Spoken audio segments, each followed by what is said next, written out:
Hey, velkommen til Vandremand. De lover op til 10 grader i dag. De lover skyfrit vejr. Vi skal på en rute, der faktisk er svær. Den er kun 13 kilometer, 400 meter op, 400 meter ned. Men det går gennem sådan et karstlandskab. Et karstlandskab, hvad nu det for noget? Jo, det er sådan et kalkstenslandskab. Det er faktisk dolomitter, hvor at på grund af erosion, så har man sådan fundet huler og underjordiske forløb og alt muligt spændende, vi skal se på det. Men vi skal i sandhed se på to meget specielle ting, nemlig Stenkirken, et kultisk sted hernede i Harzen, hvor man for 10.000 år siden, så var der stenaldermennesker, og da kristendommen kom her til Tyskland, var det et af de første steder, hvor man sådan samledes som kristne, og det har også været fyldt med lig for den sags skyld i middelalderen, så det er et spændende sted, Steinkirke. Og derefter så skal vi til en af de mest interessante og spektakulære borgruiner i hele Harzen. Så skal vi ikke bare se at komme afsted?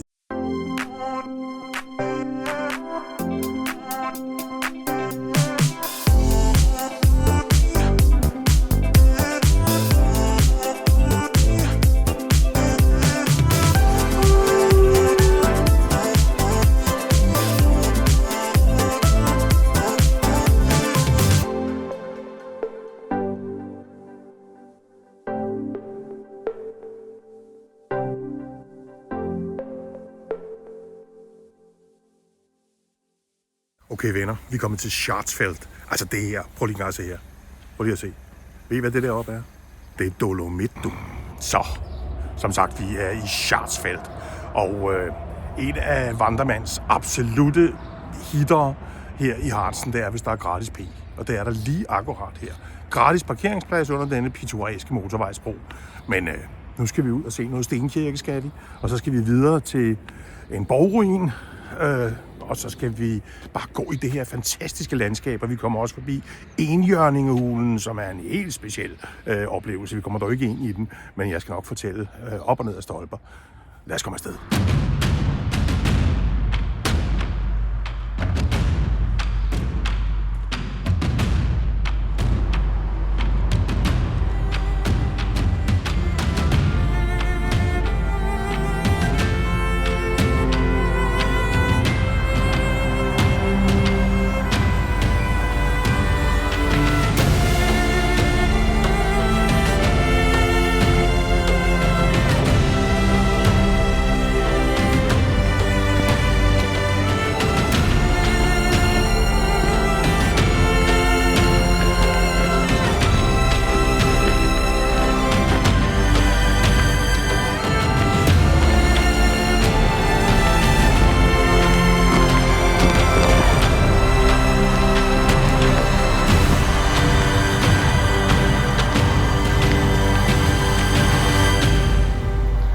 Stenkirken, vi kan se lige her med et øjeblik, er absolut et af de mest hellige steder i hele Tyskland, og har været det igennem hele historien og forhistorien også. Og altså den dag i dag bliver stedet brugt som kultisk sted. Og der er masser hernede, der er hooked på hekse, ikke? Der er sådan en hel hekse, vi kommer også igennem det her i Vandremand. Men der er sådan en hel, man kan blive oplært til heks og sådan noget, ikke? Så man bruger de her meget, meget interessante steder som kultsteder. Og vi har jo været igennem i Vandremand, nogle af dem, altså Teufelsmauer-gruppen og andre markante geologiske steder. Og nu skal vi altså så til Steinkirke. Nu skal I bare se. Man kan bare mærke det allerede her.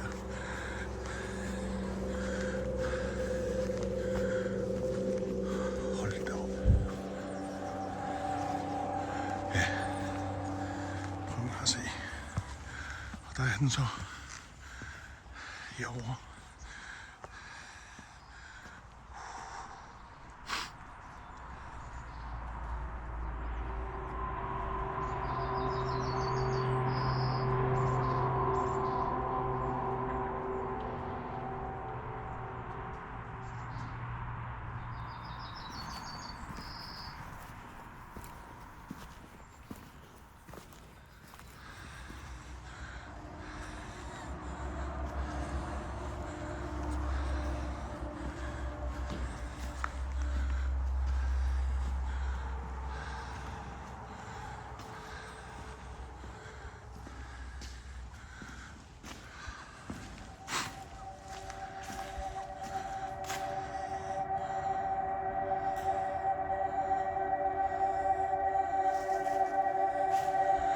talte om, det kan man se på væggen herovre.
Et oversigtskort over hulen, når man har fundet en skakt, hvor der er sat et gitter for hende til højre her. Og det skaksystem, det kan man se her, er illustreret her. Underjordisk skaksystem. Og altså også fundet mennesker, altså skeletdele fra middelalderen.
Og se det enestående landskab.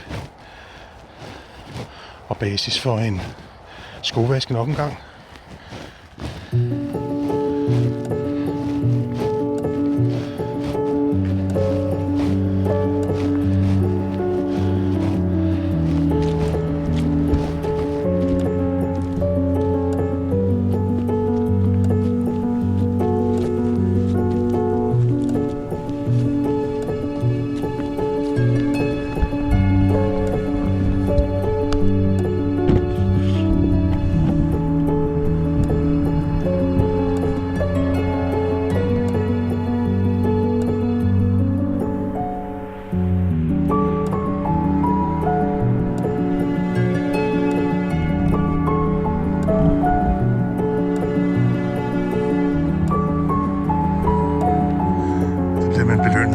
syn. Få minutter efter man er steget ud af sin bil på en P-plads under en motorvej.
Det, der karakteriserer landskabet her, det er helt klart de døde nåletræer. Og det er jo det, der for tiden ses hernede i Harzen. At store områder med nåletræer, de dør på grund af barkbillens angreb. Og selvfølgelig har det noget med, fordi det er noget med, at den trives godt, når der tørre sommer, og det er varmere vejr. Det bliver varmere og varmere på grund af klimaophedning også, men altså det faktisk skete det samme i præcis år 1800. Døde alt nåleskov hernede. Og det handler altså også om, at det er noget med, at der er blevet plantet noget skov hernede, der ikke for alvor hører til. Man kan sige, at det er jo løvskov, som er det rigtige. Og birk, bøg og så videre. Det er det rigtige. Og så er der lige set på lige se. En forhindring. Ja, en vandremandforhindring. Den skal vi lige gå udenom, den her. Ja. Derfor med vandring, altid kigge ned. Og så går jeg og taler til det her. Ja.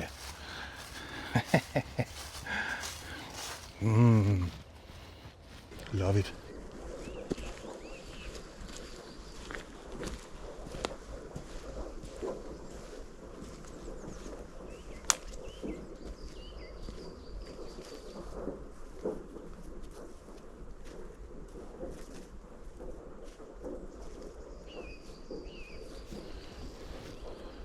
Det her, den der. En af dem, altså kilder, er der en Quelle der Gesundheit und des Lebens. Og den tiltrækker jo alle mulige vandsalamandre og ildsalamandre og vildsvin og det hele osv. Men det er det her karstlandskab med underjordiske kilder, hvor man finder dem også i huler og alt muligt. Pibler vandet frem. Får vi hele massivet hernede fra, hvor vi lige var oppe. Og så går det altså opad.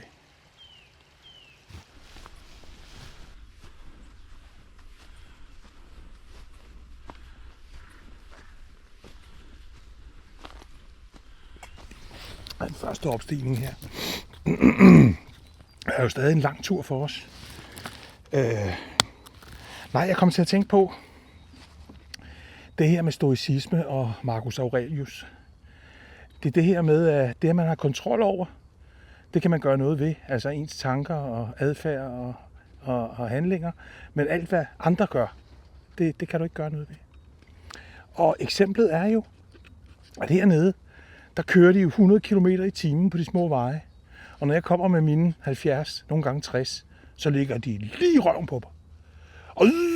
Og jeg kan vælge at blive pissesur. Sige, din idiot, og alt muligt, og sidde og skumle og brænde og så videre, brænde inden. Og fylde vognen med eder.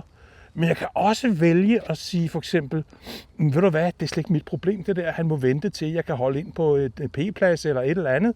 Og herregud, altså, jeg griner af dem. Så hvad for en af de to handlinger vil man helst, ikke? Ved at brænde inde og blive smadret sur og sidde og fyldes med vrede og irritation, eller ved at grine af ham? Der vælger jeg at grine af ham. / hende. / den, det er du. Cis. / LBGT. Hele muligheden. Jeg vælger simpelthen at grine. Nogle gange så tror man, at folk de er så meget efter en, ikke? Men prøv at tænke på, hvor meget de har så travlt med sig selv, så de har slet ikke tid til at tage sig af en. De har travlt med sig selv.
Se her.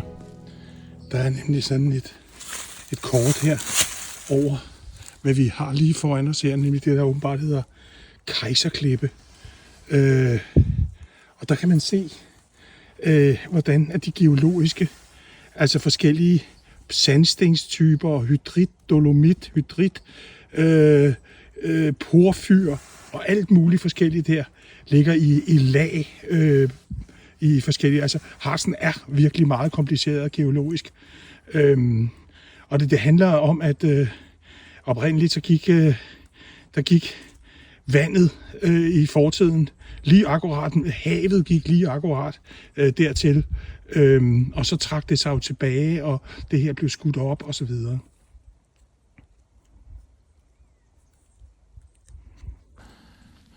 Og Kejserklippen. Og lige her, der er enhjørninghulen.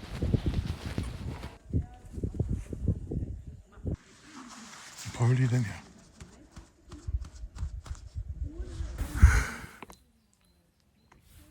Så kan vandremanden få lidt af sin egen medicin, sin egen historiske medicin. Der er simpelthen stået 3 tyske kvinder og knævret i et kvarter 20 minutter. Men jeg kan slet ikke lave noget som helst. Det er simpelthen så morsomt. Nå, vi er her ved enhjørninghulen.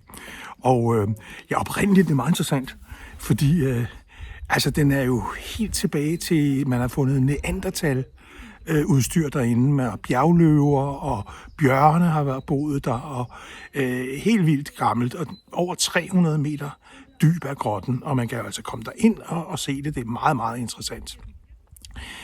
Alle de gamle, det er en af de første oprindelige sådan, turistdestinationer, grotter hernede i hele Tyskland, hvor de store har været der, Schiller har været her, Goethe har været der, nogle af dem de har endda ridset deres navn på væggen. Men altså virkelig en sensationel grotte. Og hvorfor det her med enhjørning? Jo, i 1600-tallet, der var der nogle forskere, der var derinde, og så stykkede de simpelthen nogle knogler sammen, og lavede selvfølgelig en enhjørning. Ja, nu fandt de ud af, at der må være en enhjørning, men vi ved jo udmærket godt, at det er en bedre historie, end den er sand. Sådan er det, enhjørninghulen. Så er ikke nogen enhjørning der, men alle mulige andre dyr og altså neandertalere. Man har simpelthen fundet værksteder efter dem. Det må sige så være interessant. Sådan ser den altså ud. Indgangen til enhjørninghulen. Og se lige, hvad jeg ser lige en gang.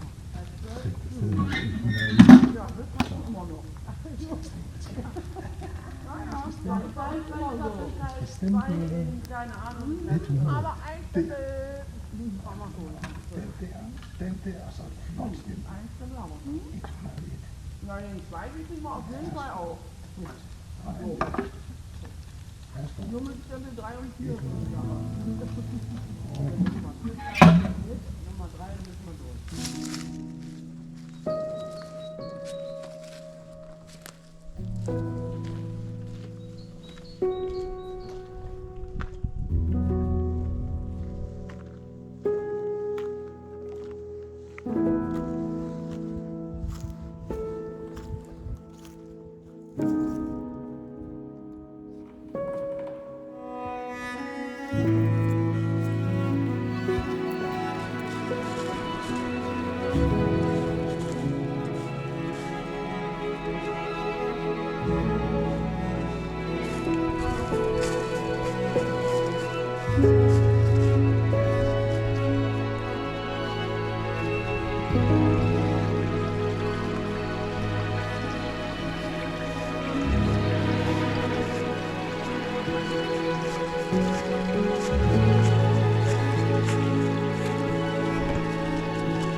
Så har vi borgen Schartzfeld i modlys. Her som et kæmpe massiv, der møder en nedefra her. Virkelig en opstigning, der vil noget.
Adieu. Auf Wiedersehen. Ses en anden gang. Det er altså virkelig et sted at besøge det her. Jeg siger det bare. Det er virkelig et sted at besøge. Altså. Nå, hvad har vi? Jeg tror, vi har 8 kilometer eller et eller andet den stil. Bare hård vandring. Jeg glæder mig. Men vi skal være det hurtigt, ved jeg.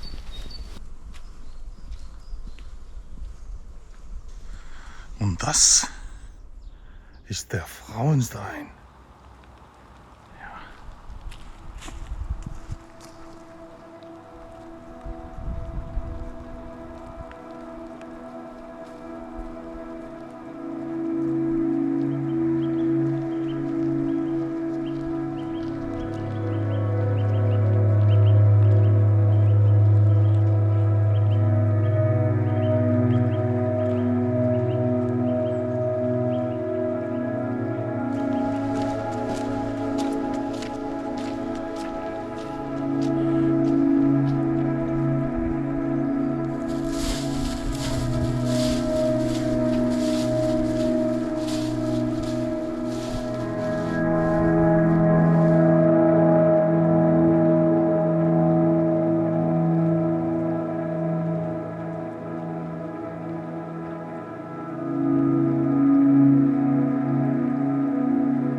fuldkommen et paradis. Jeg går bare, de der blade, de knaser bare over det hele. Det er fuldstændig. Det er simpelthen, prøv at høre, sådan en crispy lyd. Og nu er det bare nedad. 1 kilometer, 2 kilometer nu, ned ad den her klippeafsats, vi i virkeligheden går på her. Og nu er der lidt vind i skørterne, det er der ikke været hele dagen. Ja, det skal ikke den vej i hvert fald her. Nu se her.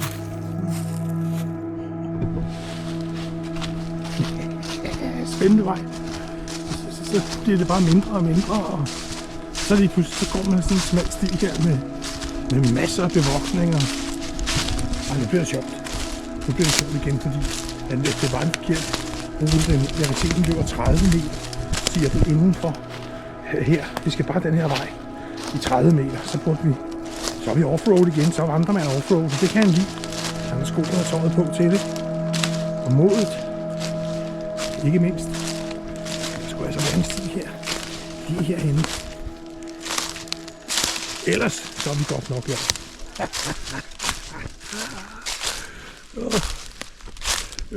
Lurer mig om ikke, der kommer noget hernede. Ja. Der er der noget, der minder om en sti der, faktisk. Sådan skal det være. Plads til offroad. Ja, der er den.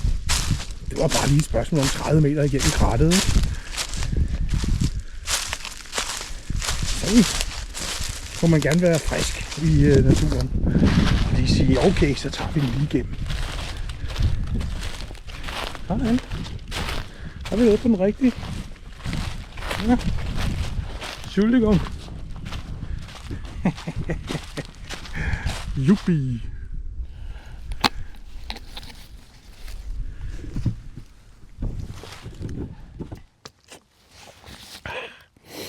Og det er jo bare bedre end den dyreste champagne på den dyreste sted, ikke? Eller også alting til sin tid. Altså, men det er det der med vandremand her, nu er vi gået igennem. Jeg har virkelig fået et eventyr af, bare lige offroad lidt. Jeg er jo ikke ekstrem. Altså, det her, det er til seniorer over 40. Det er vandreferie i Harzen, ikke? Men se, stedet Harzen kan give de samme oplevelser. Altså, det er ligesom, hvis du er sammen med en person, du godt kan lide, så er det jo lige meget, om du er i Grand Canyon eller i Paradisbakkerne på Bornholm, ikke? Eller sidder i stuen og hører hende lave frikadeller ude i køkkenet, ikke? Altså i en toværelses i Vandløs. Altså det er jo, hvem du er sammen med, om du har det i øjeblikket, ikke? Og der kan Harzen altså noget, selv en lille detur her, hvor man kommer lidt igennem offroad, og er lidt småfarligt. Selvfølgelig er det ikke farligt, men altså, det er spændende. Bare sådan at få et lille eventyr. Det er jo det går ud på, ikke? Og nu ligger jeg bare her med en gammel flaske, jeg har fyldt med vand, og jeg synes bare, det smager som det bedste af det bedste af det bedste, ikke? Og jeg har det simpelthen så godt i kroppen efter de her 10 kilometer, ikke? Altså, det er helt vildt fedt. Det er helt vildt fedt. Altså, det er bare det, jeg vil give videre. Jeg vil så gerne dele det med folk, så I ved, at hvis man lige tager 7 timer sydpå, hvis man bor i København i hvert fald, hvis man bor i Jylland, så er det bare 5 timer. Alt efter i Jylland selvfølgelig, hvor, ikke? Men sydpå, så kan du bare opleve de fedeste naturscenarier. Bjerge, ikke? Dem har vi altså ikke derhjemme. Det har vi altså ikke.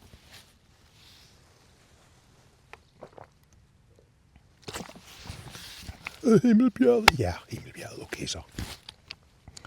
Og er Bagnehøj. Ja, han er Bagnehøj, så. Jo. Ja, der er mange steder. Ja. Enig. Jeg vil ikke have ret, jeg vil have fred. Vandremand.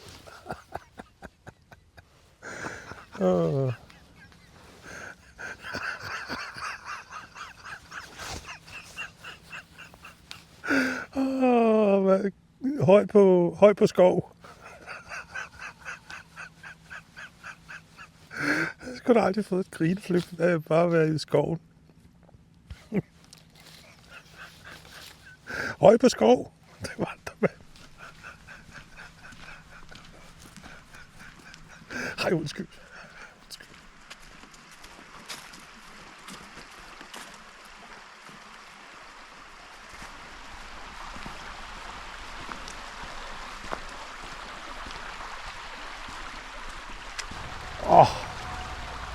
Så får vi dem lige hernede fra igen. For alvor. Dolomitterne. Schwarzwald-Dolomitterne. Hvor vi begyndte vores tur i dag. Så får I ikke meget mere for den 25 øre. Vi har ikke givet nogen... Nej, I har ikke givet noget. Jeg gør det for min blå øjens skyld, gør jeg. Og I skal være velkommen. Jeg er bare glad for, at I kigger med. Prøv lige at høre en fantastisk tur rundt. En karstwanderung her i Schwarzwald. Og vi kom til Stenkirken først, som er et meget, meget, meget helligt sted her i Tyskland. Og det vil I også opleve på jer selv, hvis I kommer derop. Vi var i borgruin Schwarzwald, som også bare er helt fantastisk, med en fantastisk udsigt.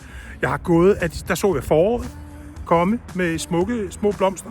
Det er første gang hernede faktisk. Og så bare gå i den der kæmpe skov op på højderyggen hele vejen rundt og sparke i blade. Og ja, jeg vil huske den tur her, som det var en, når jeg fik et grineflip bare på skov. Vandremand høj på skov, ja. Det var Vandremand for i dag. Nej, hvor har det været fedt, og vejret har bare været fantastisk, og det har været skønt at have jer med. Vi ses. Ja, vi gør. Hver en tur er et eventyr.